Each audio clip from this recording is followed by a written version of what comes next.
أنا نجاح سرحان، أم لأربع أطفال، زوجة معتقل، بشتغل مديرة مكتب المرأة ورعاية الطفل، بالإضافة لشغلي مديرة معهد تعليمي ومدرسة لغة عربية. أيضا بشتغل في فريق توثيق، مهمته توثيق الانتهاكات الحاصلة ضد المرأة.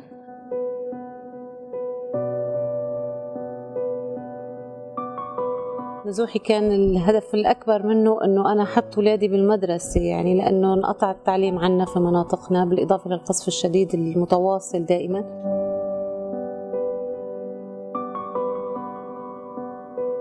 أتمنى من كل امرأة يعني تم اعتقال زوجها تكون على قدر المسؤولية، ما تكون خايفة أو ما تكون أنه ترمي حملة على غيرها، لا، تشيل حملة هي بنفسها وتمشي، وهي ما تكون انه هي ضعيفة او ما تكون على مستوى ضيق، يعني انه في الحياة، لا، انه تطلع تشتغل تمارس حياتها الطبيعية وتنتظر، تدافع عن قضية اعتقال زوجها، يعني تكون هي سند له في غيابه.